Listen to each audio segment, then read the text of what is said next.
everyone. Thank you for joining us and welcome to our webinar focused on transforming your business processes with PeopleSoft 9.2. My name is Desi Shao and I'll be your webinar moderator. Before we begin, I would like to review a few housekeeping items and let you know how you can participate in today's webinar. We have taken a screenshot here to show you an example of the GotoWebinar attendee interface. Please note that all attendees are in listen-only mode. If you wish to ask a question, please use the question box located near the bottom of the control panel. We will answer all of your questions at the end of the presentation. Today's webinar is also being recorded and the session will be available for download on our website at www.btrgroup.com. I'd like to take this time to introduce our presenters, Mike Martin and Jeff Goddard. Mike is the Practice Director for Information Governance at BTRG. He brings more than 20 years of experience in information governance, specializing in information lifecycle governance, information management, and enterprise content management. Mike also has over 15 years of experience as a PeopleSoft consultant across industry sectors. Mike is co-presenting today's session with Jeff Goddard. Jeff is the president and founder of BTRG. He brings more than 30 years of experience in information technology. Jeff was introduced to PeopleSoft owner and developers at an early stage in the company's evolution. He was chosen by Ontario Hydro to lead the implementation of the beta release of PeopleSoft Financials. So without further ado, we will now get started with the presentation. Thank you again for joining us, and I'm going to turn the presentation over to Mike. Take it away, Mike. Thanks, Desi. Appreciate it. And thanks to everyone for joining today for our discussion about how not just to upgrade to 9.2, but really transform your business. So we'll be talking about some ways that we help our clients to really do that, to leverage this point in time where we're going to the latest version of PeopleSoft as a way to really transform and improve your business and leverage a lot of the value in those systems. So just super quickly about BTRG, we have been around for 20 years.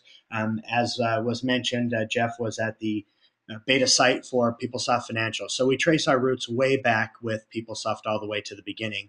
And we were one of the first PeopleSoft partners. So in the PeopleSoft world, we've done basically everything there is to do with PeopleSoft on every major version all the way back from the beta.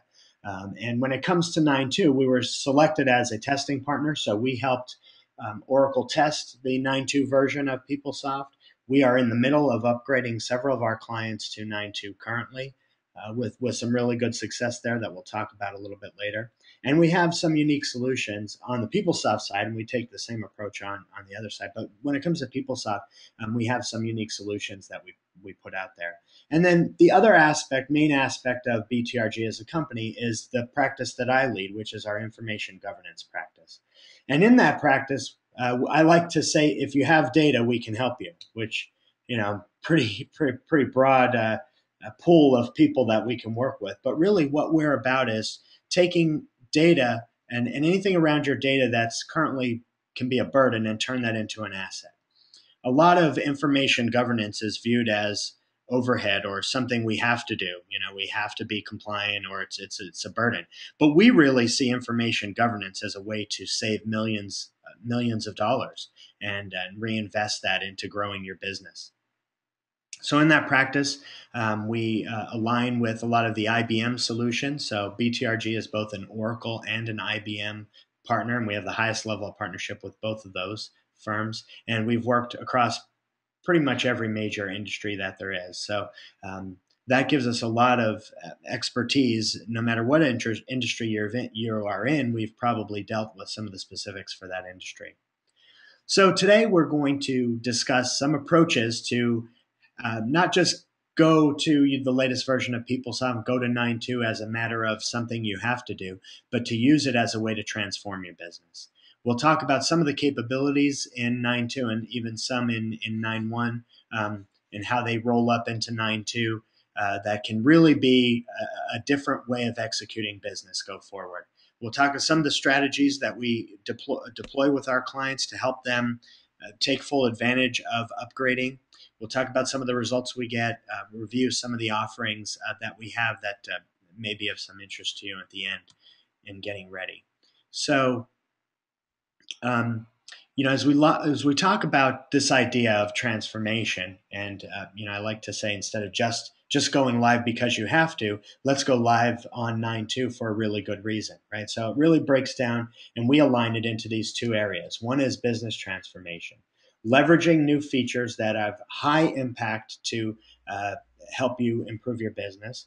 Looking at some business process reengineering, how to increase user adoption and even user capabilities and performance and user throughput with the system. Of course, change management is a part of that. And then on the information economics side, let's change the equation of our PeopleSoft environments. They've been growing for many years. They're mature. They may have many years of data and many copies, right? I think everybody copies their PeopleSoft to non-production many times. I was just somewhere recently where they said they had 45 copies of their PeopleSoft databases, which is quite a bit. So we want to deal with the data cost and risk that presents itself from having so many copies and a growing database. And the rate at which data is increasing is going up, right? We see that data is not a linear increase; it's more exponential. Data begets more data. So in that, we look at doing data archiving. We look at test data management, which is essentially subsetting and creating right-sized copies instead of full copies. Of course, security and data privacy, a very big topic today, and taking an enterprise approach, not just what you can do in PeopleSoft, but what you can do for the entire enterprise. So with that, I'll turn it over to Jeff, who will talk us through some ideas around business transformation. Yeah, thanks, Mike. So the reason we had the previous slide was just to make it clear to everybody who is attending today that there's both the evolution of your business, which can be transformational, but also the economics of the information you manage can be transformational. So I'm going to talk a little bit about some of those business transformation techniques that are modern and new. And I just list 5 here. There's more than 5, but adopting the delivered best practices embedded in the software has certainly been the tone for most of our 9.2 upgrade projects that are underway, and it's something that customers have been talking about for the last probably 5 years. And this is a departure from the old days where customers tried to customize or tweak the software to mimic procedures that they already had embedded in their company. Now it's more of an approach of how do we adopt the way the software works. Number 2 is this focus on the way people collaborate when they do work and automating that collaborative process with tools like workflow. This is one of the areas that is definitely transformational. PeopleSoft in the 90s and early 2000s was put in as a transactional system, and often it mimicked the way paper trails were laid out. Now it's more about collaborative. Accessing information online, I'll talk a little bit more about 3, 4, and 5 in the next slide. All right, so on the topic of business transformation, one of these techniques which has been around for a while is business process reengineering, and even the terminology business process reengineering has kind of changed lately. And the traditional model here was that clients documented their current processes around the way paper flowed through the organization, step-by-step processes. And then through a visioning exercise, which we often facilitate at BTRG, we helped customers determine the to-be process and developed a stream of how to migrate from old to new. And that's changed. No longer do we put as much emphasis on analyzing the current business processes. In fact, it's very common that we walk into a client today that already has their current business processes documented.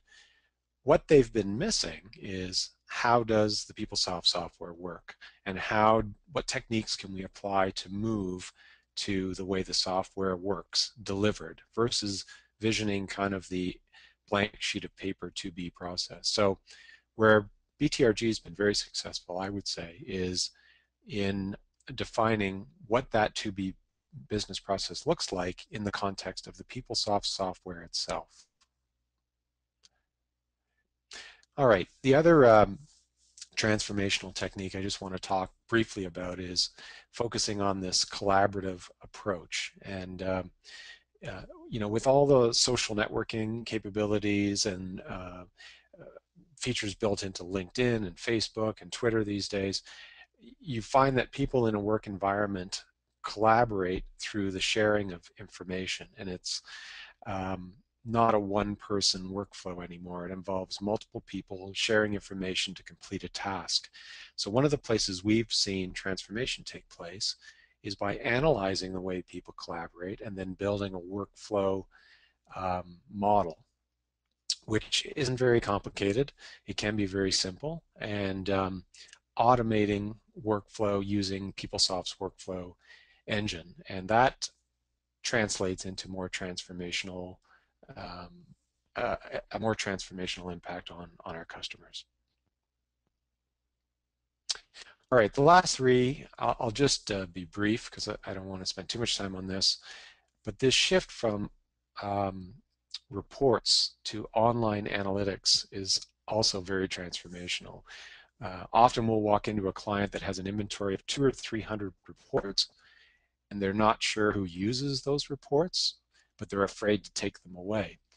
Our more aggressive upgrade customers have said, we're going to do away with all reports, except for the minimum we need to meet our regulatory requirements, and we're going to make a lot of that information available online rather than in a report format. It's a drastic approach, but it's certainly one that can transform your business. At the end of the day, if you're making this move, there are tremendous benefits. You get out of a operational mode of supporting management with reams of reports, and you shift to the come and get it model. In other words, information is available online or through analytics. When you need it, it's there for you to get. And that's part of this overall shift from collecting transactional data to more of a decision-making mode. I mean, a lot of our customers have had PeopleSoft for 10 years or more, and they've collected a significant amount of data, which Mike's going to talk about, perhaps without archiving or really doing any analysis of how that collection of data, whether it's in HR or financials, can be used for better decision making. And then the last bullet 5 there is expanding the use of PeopleSoft software. It's not unusual that we'll work with a client that's using 60 or 75% of the functionality that they've paid for, and they want to move to using 90 to 100% of that functionality. And this is also characterized as kind of a transformation. How do we make use of the capabilities that are built into the software?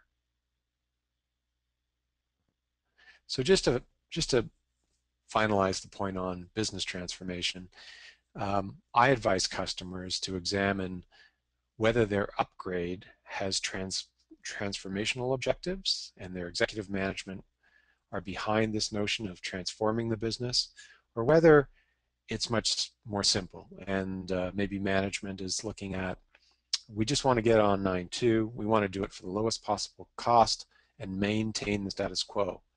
At BTRG, we call that a no-frills upgrade, and we do those as well. But the topic we have today is more one around transformation. And with that in mind, another decision point a lot of our customers wrestle with is if they're on an old version of PeopleSoft, maybe an early 8 version or 8.4, do I use the supported upgrade process, which could involve multiple hops from one release up to 8.9 and then 8.9 up to 9.2, or should I consider a full re-implementation? And to answer that question, we have several offerings we bring to the market to help customers sort out the best way to proceed. But it is not unusual that if you're taking this transformational approach, you'll have to consider things like, on financials, changing the chart field structure or taking advantage of the new features that are built into financials. On the HR side, whether you have the person model implemented and whether it's implemented right for you. Have you rolled out self-serve for employees and managers? And that can apply to both financials and HR. Do I need to change my organization to take advantage of the PeopleSoft model? And there's always been a debate over we're a decentralized organization, or are we centralized? And in many cases, we have customers that are decentralized, but they have centralized control. Those are some of the issues to wrestle with around the business part of the transformation. Mike, do you want to talk a little bit more about what's in, oh, there you go. You got a survey to run. Yeah. Thanks, Jeff. No, so there's some things to think about there. So just in light of that, I wanted to launch a quick poll for everyone. Let me just bring that up, and this will pop up on the screen here in a second. And as that comes up there, I just wanted to ask, where do you see where you fall on some of this? Do you feel that if you're looking at an upgrade, do you have room to transform your business? Are you getting everything that you want out of PeopleSoft, or do you think there's room to grow and get value in the future? So I'll leave this up for a few seconds. We have about half of the people voted. If you can go ahead and quick vote there. So far, I'm seeing a lot of no's coming in, where I think there's a lot of room to grow, and we see this in our clients that we talk to. Either, and there's two sides to this coin. One is maybe it's become a burden, and and some of the things I'll talk about, we have too much data, the system's slowing down, it's very difficult to manage. Or maybe on the other side, you see that we're using only a certain percentage of PeopleSoft, and we feel we can take advantage of more, and it'll give us a positive result. So I'll just leave that up for a second more. I'm going to close it down in about 3 seconds. Almost everybody voted. Okay, I'll close that and share the results. So you can see 76% say that they are not currently getting the value out of PeopleSoft. So that's it's good to see that we think we can do more with PeopleSoft, and we see that as well. Thank you for your participation. There'll be a couple more questions that I'll ask throughout this as we go. But based on Jeff's comments there and some really good things to think about, I wanted to dive into what we've seen as some of the transforming capabilities of 9.2. Not all of this is brand new in 9.2. Some of it's started in 9.1, but really, if you're looking at 9.2, we want to look at these. And when we look at these things, we really look at them in three sort of pillars or three filters. One is simplicity, right? How can we simplify and make more efficiency in the system, and then make it easier to maintain that system, and then productivity, and then lowering costs. Obviously, that's a key component. So in terms of PeopleSoft 9.2 enhancements with these three filters now, in the area of simplicity, we see that there's a couple key features that help us stay focused. So there's work centers and other navigation that allows us to kind of simplify how we're using the system, which is a great place to be.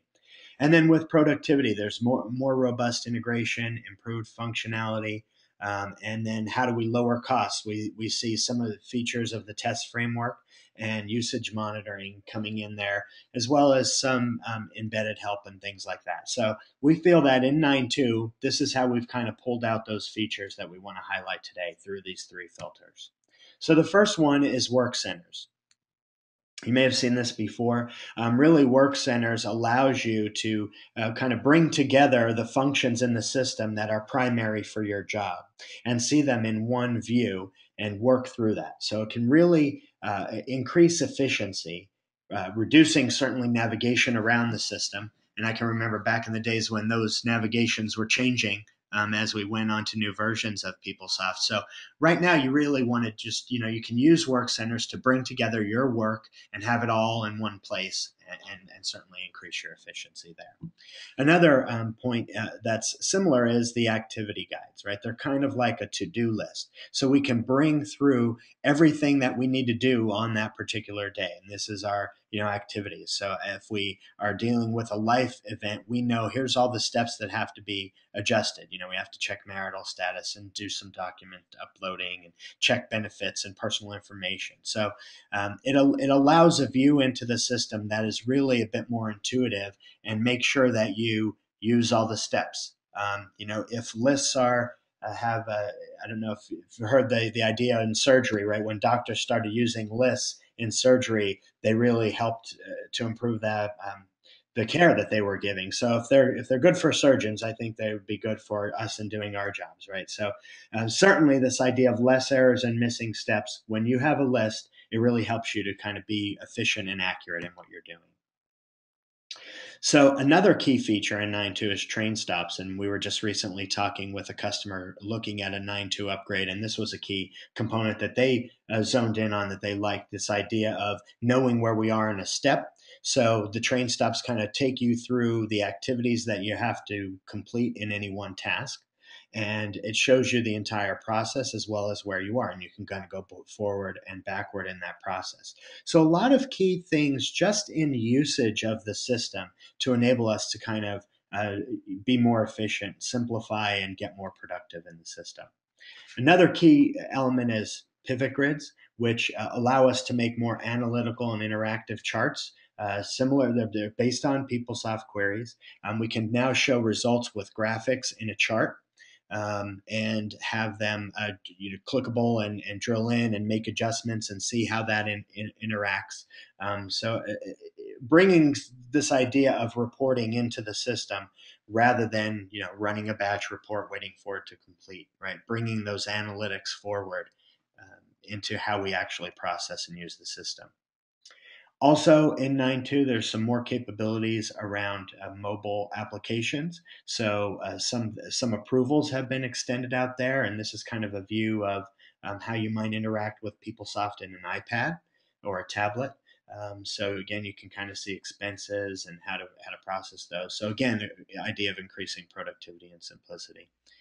Hey, Mike, I'll just add to that. We do have customers that have previously bought expense and travel, but not deployed it. And now that it's available on a mobile app, it's given them the impetus to roll it out enterprise-wide.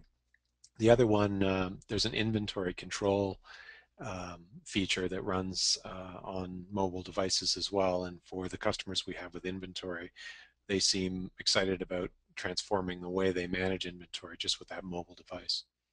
Yeah, certainly mobile's a key component to our usage of computers in general, and certainly now extending to usage of PeopleSoft.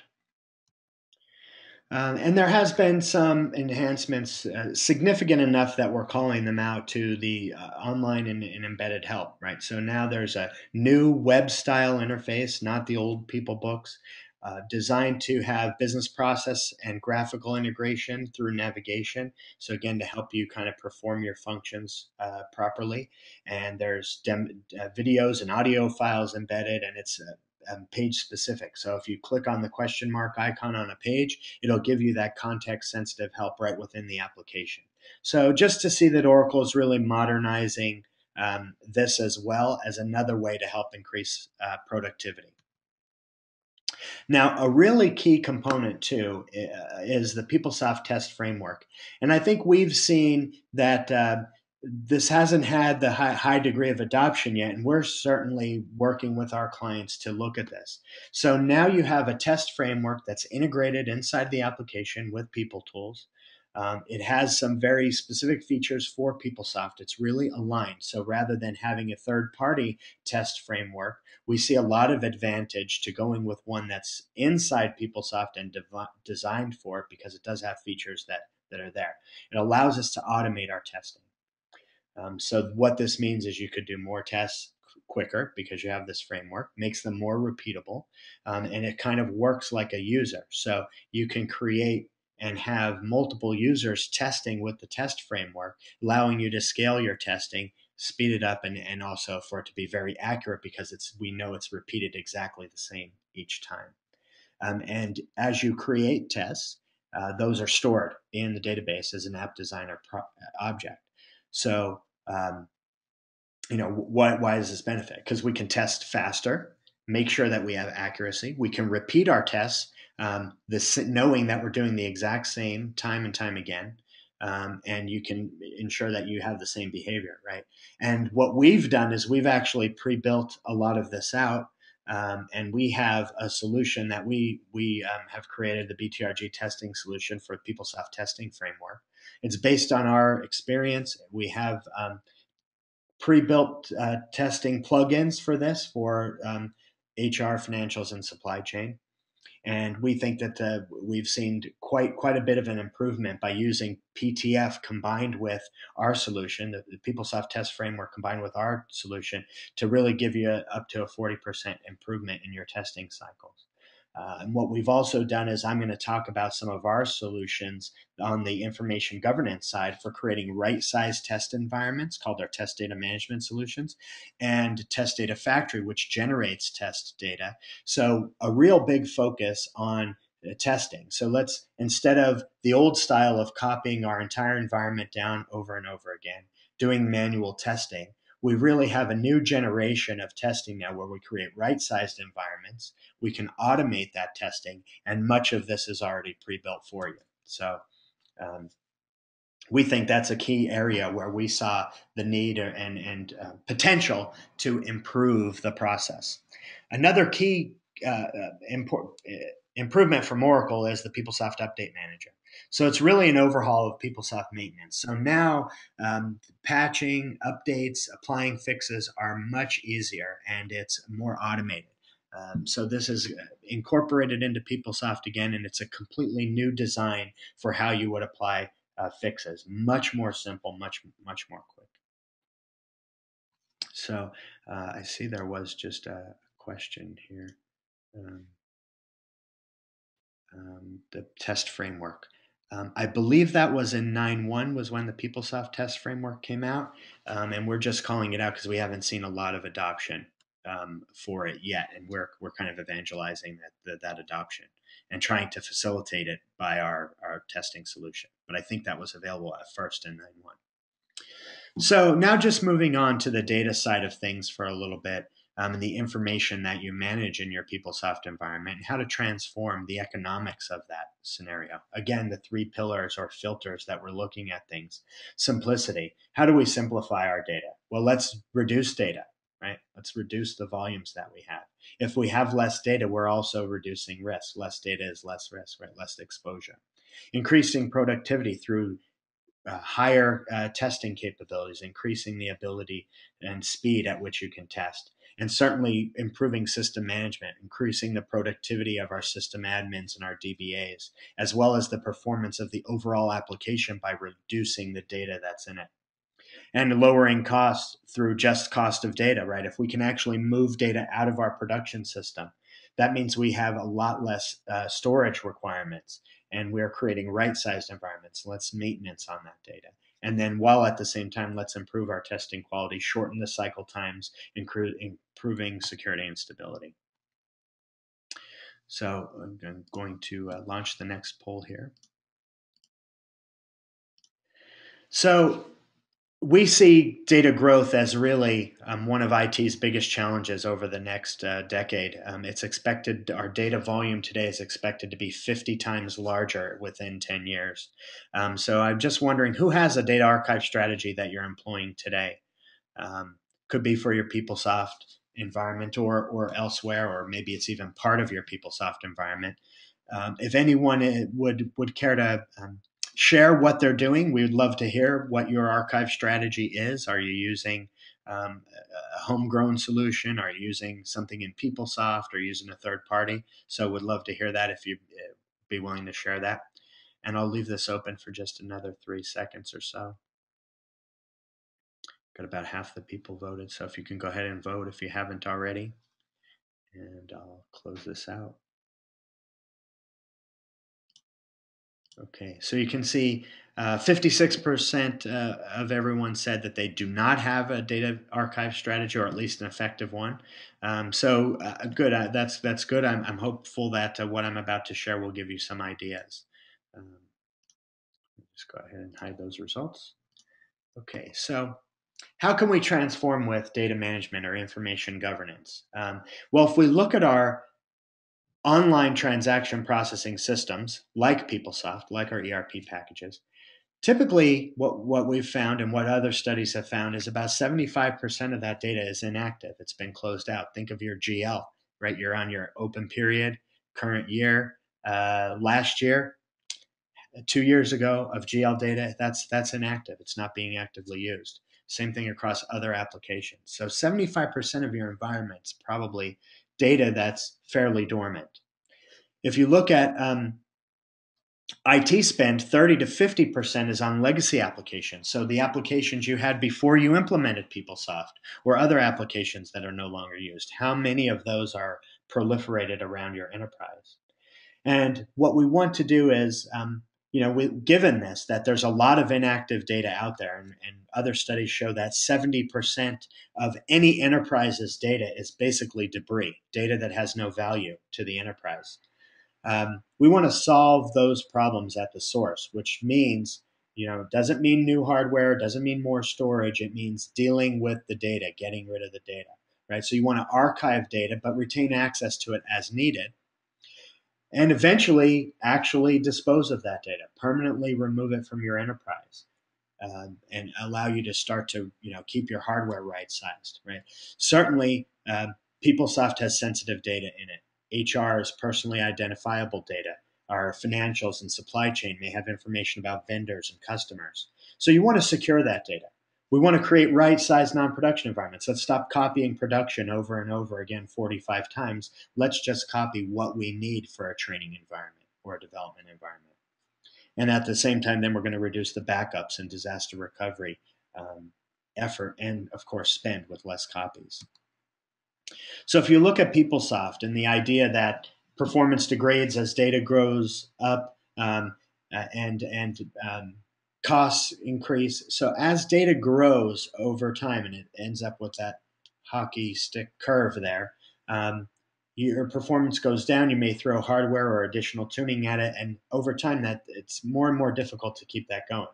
So if we can archive our data and get more of a flat profile, it will never be completely flat, but much more. Let's take the peak out of that curve, right? We'll improve upgrades. They'll be faster and easier. We'll have less data-related issues.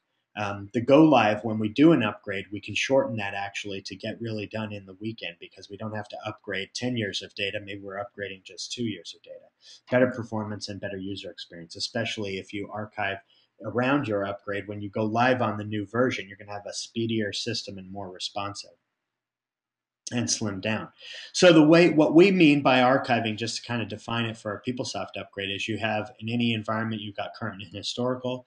Let's move that historical data out to an archive, which can be offline and highly compressed with its reference data. And then in an upgrade, let's move the data to the new system. And you can link those together, and we have many ways of doing this to give you a seamless view, but not retain all that data in production. And then as you copy, now you're only copying current around, and you get many, many benefits. So we have an archiving solution. We work with IBM on this, and it is pre-built for PeopleSoft with integration across all the pillars, supply chain, even campus, supported versions, and it's embedded in the GUI. So definitely we found that this to be one of the most robust and best solutions for archiving PeopleSoft data. You can also do it with PeopleSoft Data Archive Manager, not quite as built out as this solution, but it's also an option. So how does this impact cost? Well, if we have a 500 gigabyte database and we're copying it all around, we really don't have a 500 gigabytes. We have a 3 terabyte system. If we're able to archive 300 out and reduce it down, then we can have some significant savings and now cut that by 60%. Same thing with test data management. So let's say I archive my data and now I have 200 gigabytes, but do I need 200 gigabytes to do training and unit testing, integration testing? So if I can cut that down and only create a sample of my data in my non-production environments, I can really amp up the savings and reduce my storage by 83%. So a significant gain. And by the way, this is all replicated across your backup and your disaster recovery as well. So we feel that this is a way to really have a significant impact on your environment by dealing with the underlying problems of data and data volume. So now just moving on to transformation strategies. So when we, again, look at our 3 filters here, simplicity, what do we want to do when we look at a PeopleSoft upgrade and strategically implement it into being a transformation upgrade? Let's reduce system clutter. And that means data and clutter in the system. Let's make sure that we are secure and ensuring our compliance. On productivity, let's streamline reporting. Maybe we could take that aggressive approach that Jeff talked about and get rid of all reports. or at least bring them down and have it reporting more in line into the application. And maintenance with what we've already talked about. Let's make the maintenance of our and support administration of our system easier and faster, more productive. And then if we can eliminate customizations while at the same time increasing the functionality, we can significantly lower cost of ownership and also reducing the upgrade effort. So what we always look at, and we take a very strong look at this with our clients and upgrades, is let's eliminate customizations. This is a key way of simplifying. It allows you to reduce your overall effort of staying current. So applying those maintenance patches with less upgrades are easier. Certainly can reduce the cost of upgrades and determine how you want to do this. So when you're looking at an upgrade, maybe you can selectively reapply customizations, really analyze them all again, conduct the fit gap again, and say, what is new in 9.2? And we can offer, ways of doing that and helping you understand the functionality in 9.2 and really challenge the status quo and say, yes, this customization is here. Do we still need to keep it or do we need to keep all of it? So get very aggressive on those questions. Again, your reporting, let's cut that down. Get rid of certainly any of the debris out there that's reports that aren't used. Again, to help us, really clean house and increase system performance and make it easier to maintain. And then look at pivot grids. Let's bring reporting closer into the application and having sort of batch reporting and lots of queries that are kind of one-off queries that are still cluttering the system. You want to look at your security and workflow as well. So let's make sure that we are secure. Even if we're secure today, let's make sure we don't get less secure in the upgrade. Make sure that your current security structure matches who you still have in your system. And don't just recreate user groups, but really embrace the new structure of security. And maybe this is a good time to look at a security overhaul. Make sure you have the correct amount, that you don't have more than you need, but that you have enough, and simplify it where you can. And again, those are all cost savings opportunities. So we actually talk with our customers quite a lot about data security and data privacy. Certainly, there are new laws that are coming out that are increasing the scope. Certainly in healthcare, you have HIPAA that just was compliance ordered by September.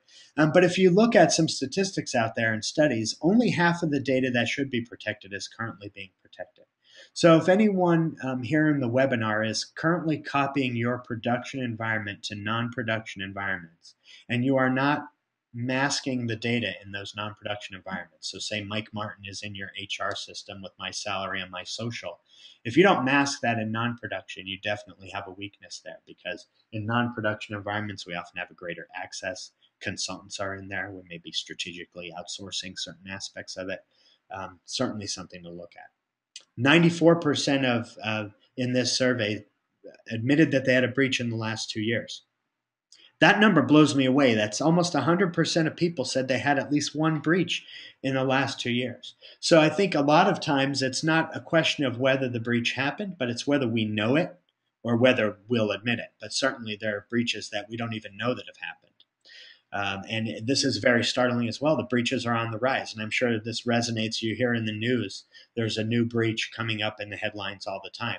But in 2010, 29% in the same survey, that went up to 45%, had more than 5 breaches, which is really significant, right? So just ask another poll question around security. So if you can go ahead and answer and let us know where you feel you are on the spectrum there of fully protected, partially, or not protected.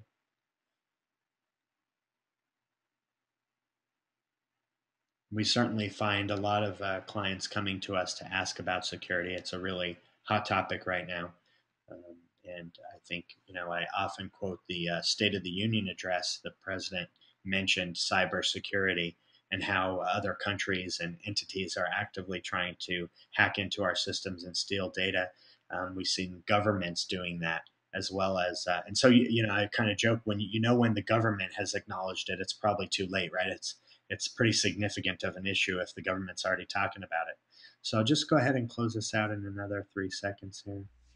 Hey, Mike, a better poll question might be to ask how many people's personal information has been, subject to That's theft or right. hacking. I know mine has. I had an issue a few years ago where I had that problem, and people were charging money out of my bank account. So it certainly is an issue. And if you can see here, 59% are saying they're partially protected, which I think is where many of us would fall. And I know many of the people I talk to, they have some measures in place, but I don't think they feel they're adequate.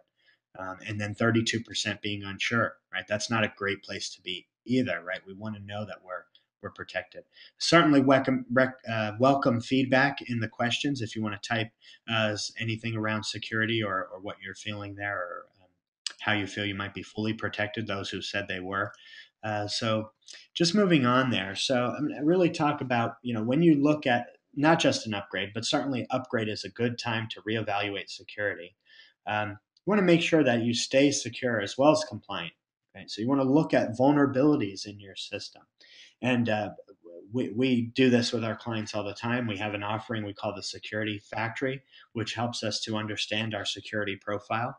So you want to look for vulnerabilities. You want to be able to secure and protect against cyber attacks. If someone, even internally, if a DBA decides to take all the credit cards out of your PeopleSoft system or your social security numbers and do a select star from, PERSNID and grab all the security numbers and sell them, you want to be able to stop that or know that it's happening. So that's, we want to make sure that you're privileged users, that we have segregation of duties, that the people who are monitoring and maintaining our environments aren't also solely responsible for security. You want to be able to monitor your activity in the database, and not just from within PeopleSoft, but monitor it externally with a segregated security mechanism that allows you to get a camera inside that database and know what's happening there. Certainly, masking data is a key component, like I mentioned, in non-production. And just overall, making more fictional test data, not using your real data, also while at the same time increasing the quality of your testing. And certainly just getting compliant with the audit and external bodies regulations. So we'll talk next about some results that we're seeing. I see a question popped up here. Um, um, just talking about files, right? So yeah, I mean, we certainly have ways of securing files that are sent from vendors as well, through encryption and masking on the fly. You can do some of those things as well, and we certainly do that with our clients. So happy to talk to you at the end during questions if you want to hear more about that. So just to share some results that we have recently achieved with our clients on information governance, and it really is very important area, and we feel we can bring a lot of value. So looking at data masking, like I said, non-production copies, let's make that data fictional, turn Mike Martin into John Smith with a fictional address, etc. One client of ours, we provided them with $22 billion worth of protection. And that sounds like an insanely huge number, and it is. And where we got that number is, if you look at industry studies, the Ponemon Institute studies data security, and they assigned a value of $194 per record. So one row, PeopleSoft, personal data, Mike Martin stolen. That's $194 of cost to you if that happens. We masked over 109 million rows of data. You do the math on those, multiply them out, and that's really $22 billion worth of protection. We've archived data. We do archiving for our customers all the time, and we've actually increased ERP performance by 60% there.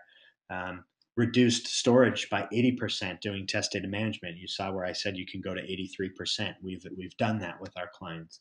And of course, legacy application retirement allows you to keep access to that data if you need it, but let's get rid of the system, take the databases offline and store it in a much more efficient way. Some of our more transformation-oriented 9.2 upgrades. We have a client right now that's just going live with 9.2. They're in the financial services. They had an outsourcing agreement, and they weren't really able to meet those with the user expectations. So we took a hybrid approach to the upgrade, where we did really looked at the customizations very significantly and tried to eliminate most of them. So we were actually able to do that. Up to 70% of their customizations were eliminated, and we utilized many of the new features in 9.2. So they were actually able to document a lower cost of ownership because their customizations were reduced, the less time that they had supporting them. The 9.2 features, and many of which we called out earlier, and they definitely they were able to increase actually their support to an internal a design internal help desk, and they actually saved money doing that as well by bringing support internally because it was a lot easier to support the system now. So just now, we'll just talk about some of the offerings that we have that are very quick kind of offerings to help you get a sense of where some of these techniques might help you. So we have something called the Information Governance Health Check. That's a one-day session that we can come in and we'll look at how data management strategies might help you in your PeopleSoft 9.2 environment. So we'll actually review some of your infrastructure. We'll look at the data volumes you have. We can do a very quick security assessment where we give you a report card with a scale of 0 to 100, with 100 being most secure. If you're anything less than 100, we probably want to talk about why that is. We'll look at performance and where we might be able to help you achieve that through data management. So at the end, you'll get a document that will tell you what our recommendations are, as well as an implementation plan for how you can go forward with some solutions. So this helps you understand your volume, where you may have some potential for savings. You'll certainly get a good idea of where you have risk and what ROI you can get by looking at dealing with data issues. And just one component of that, and we can go deeper in a more extensive security assessment if security is your area of focus, or maybe you want to combine these two. And again, this is a deeper dive into your ERP security, your PeopleSoft security, where we'll actually run more tests. We'll look at the application, your implementation on the web layer for securities, and we'll for vulnerabilities rather, and we'll kind of go down the stack. So all the way from your database up into the presentation layer of PeopleSoft and look for vulnerabilities in there. Again, you'll get a recommendation. You'll get that scorecard, which gives you a report card of 0 to 100 where you lie, and then also the where the gaps are. So here you kind of get a really good sense of where you lie with security. And then we have an upgrade jumpstart, and certainly Jeff, you can chime in here. Sure. Yeah, I think this is there's a couple things that we're doing on the upgrade side, specifically around PeopleSoft customers who are ready to upgrade. One is this 1 week pre-upgrade assessment that we do, and we've done quite a few of these lately, where we deliver a comprehensive project plan with some high-level tasks and milestones. We'll often give a customer some perspective on, if they are highly customized, how many of those customizations could go away based on the features that are delivered in 9.2, and then build those metrics into your project plan. So the Jumpstart projects that we do are actually a paid engagement. They're not free, but it often helps a client with all the high-level assessments they have to do before they can make the case for getting funding for a 9.2 upgrade. And then if they go to the market and look at different consulting partners, they have something to compare what we're proposing, as a baseline. They can compare that to other customers. And then the second thing, if you're not interested in the Jumpstart program, is something we do complimentary. It's a free upgrade workshop on PeopleSoft 9.2. This is usually a one-day session where we come on site and we bring in a couple of our experts on HCM or financials or supply chain, as well as some of our technical leads, and we address a variety of topics from what new features in 9.2 might have the greatest impact specifically for you as a unique customer, but also what's the best way to get to 9.2? Is it better to do a full re-implementation? How many steps using the upgrade process can I make use of? And we often share some of our experience in those sessions on 9.2. And I'll just give you an example off the top of my head. With PeopleSoft Financials 9.2, there used to be some previous versions had some COBOL for GL edit and post. If you've been around PeopleSoft a long time, You might recall that there were some COBOL executables kicking around. They're gone now in 9.2, and that code has been moved into App Engine. And it's not entirely flawless, as we found out with some of our earliest customers on PeopleSoft Financials 9.2. So we kind of share what we've learned so far and try to get your team up to speed. And we do that, as I say, for free. Great, thanks, Jeff. So again, just to kind of summarize what we've talked about here with some takeaways, we like to look at these three filters: simplicity, productivity, and how to reduce costs. So we see the upgrade to 9.2 as a real chance to improve your PeopleSoft and even across the enterprise. Um, you can certainly do a no frills upgrade, but I think the biggest benefit is when you're looking at transforming your business in some of these ways. And this is kind of just really the scratching the surface of what we look at. It's a great time to look at improving data management and security. And really now is the time to really take a hard look at that. PeopleSoft's been around many years. We see that I tend to think that we're kind of at the beginning of this data problem. Data isn't going anywhere. Many enterprises are not deleting any data at all. So the data is just continuing to grow and grow.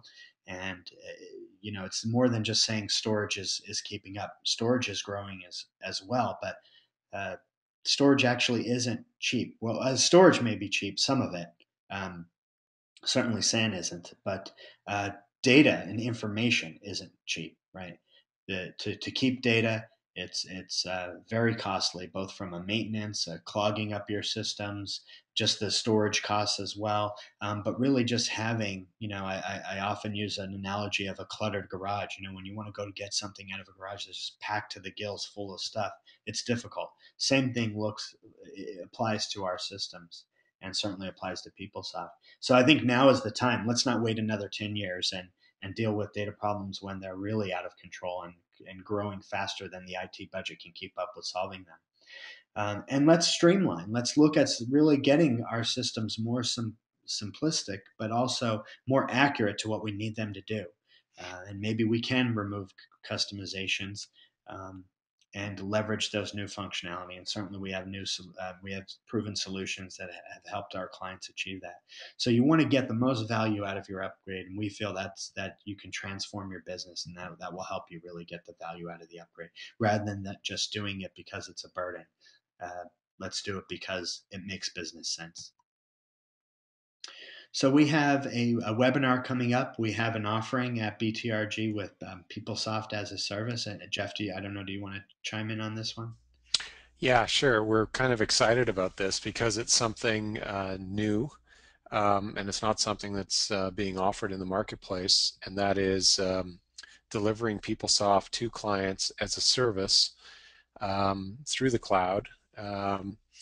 We kind of announced our capabilities around PeopleSoft as a service at Oracle Open World this year, and to clarify exactly what's included in that, we're conducting this webinar coming up in November, and it's sparking a lot of interest. I think a lot of our customers that have had PeopleSoft for years do not necessarily want to be in the business of running their PeopleSoft system and supporting their PeopleSoft system anymore.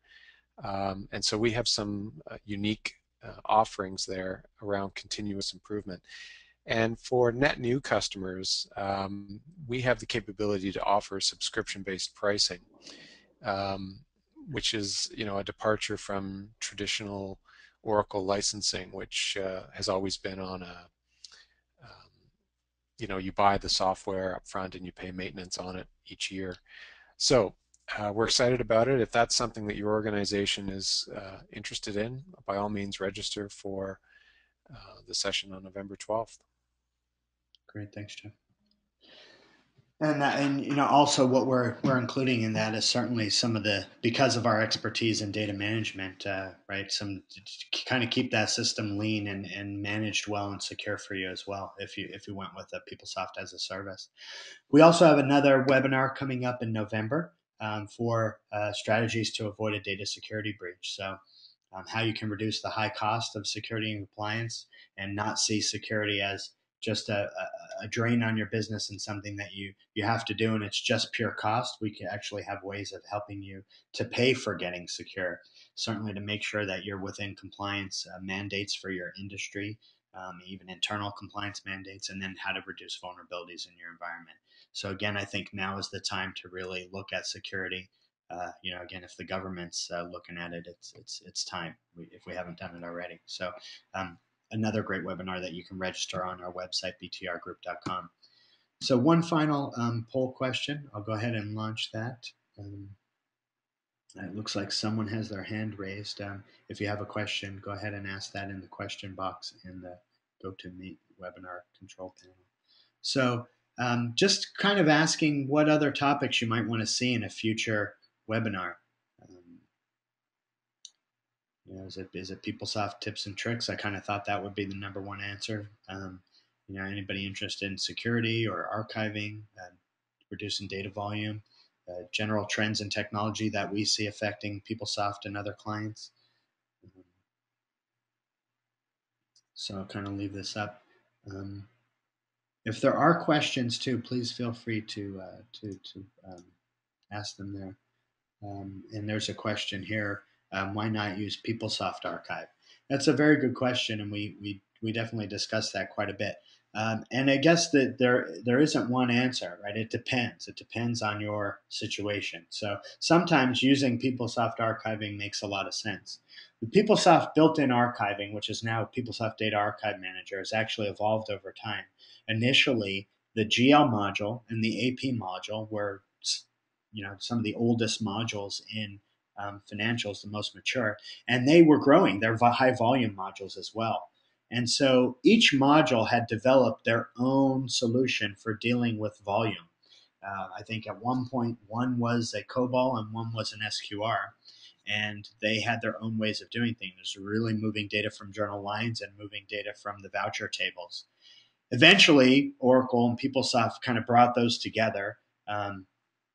But what's missing is a pre-built solution for every single module, right? So you don't have all the modules there.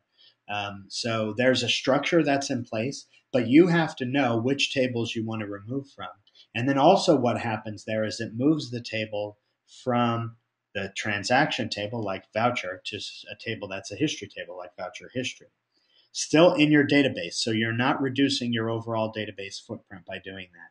The solution that we employ, which is IBM's Optum solution, actually takes your data out of the database and stores it in a highly compressed format on disk. So you're actually reducing database footprint. So there's a lot of decision points that go into this. I wouldn't say always use Optum or always use PeopleSoft Data Archive Manager. It really depends on your situation. If you're just looking at GL, maybe Data Archive Manager is the right choice for you. And then just HR employee data. Yeah, again, you really want to look at whether the built-in solution is going to give you all the capabilities you need. We often see in HR employees or in the HR suite a lot of need for, especially around payroll data, or even if you have seasonal workforces. I know in the retail industry they have this a lot, where you might want to pull employees out of the system and then put them back in selectively. May not get exactly what you need out of Data Archive Manager if you have that scenario. But again, you have to look at your specifics and understand which is the best cost-benefit analysis over doing an archiving solution.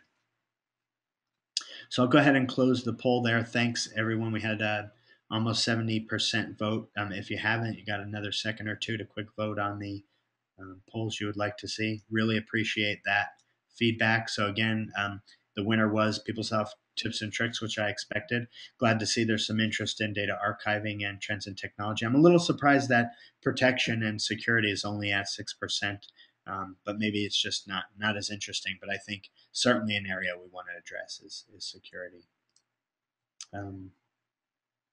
So we're wrapped up on the content. Basically, if there's any questions, certainly you can ask them in the question window. And if you have any questions, you can email us. You can email the information governance practice at infogov@btrgroup.com, myself at mmartin. or Jeff Hey, at Jeff Mike, Goddard. can you just put up the final slide there? I think it's got our email addresses on it. Yep, yep. Oh, sorry, I have to hide the results. Yep. Yeah, so there's, hopefully you should see that with our email address, infogov@btrgroup.com, mmartin@btrgroup.com, or jeffgoddard@btrgroup.com. Certainly Hey, don't, Mike, I yeah. like your garage analogy. So if you get an email that says, will Mike and Jeff come and clean out my garage? I guess we deserve it, right? Yeah, yeah, exactly. Exactly. I just saw someone, looked like there was a hand up. I think it was just for questions. Okay, hopefully we answered your question. So just thanks again. Oh wait, there's one more question. How complicated is the PeopleSoft test framework to install? Does it work well? Any lessons learned? It's not very complicated to install. It does work extremely well. I think, as far as lessons learned, we've seen that just um, the creation of the test cases in there is what takes the time, right? Not so much the installation or having it work, but it's creating those test cases. And what we've done is we've pre-built many test cases for financials, HCM suite, and supply chain. And we think using that framework combined with what we've built is really a way that can make the use of the PeopleSoft test framework really super easy and super valuable because it can be up and running very quickly, and you've already got it populated with test cases, so you're kind of ready to go. You have essentially a tester, an automated tester right inside the system that can execute it for you. And what's good about that is once you build it, it's there inside the system. And whenever you do other things or additional changes to your environment outside the upgrade, you can run those tests. So your regression testing now is super simple because you've got it automated right inside the system there. So really that's why we've highlighted it, because we think it is one aspect that is underutilized but can have a tremendous positive impact on how you maintain your PeopleSoft environment. Okay, I think that's it for questions. If something occurs to you, really don't hesitate to send the email, except for that email about cleaning out your garages, because I have one I have to clean out myself. So thanks again. Really appreciate you taking time today to join us. It's always great to be able to present and share some thoughts, and hopefully we hear back from you with anything else. Have a great day, everyone. Thanks.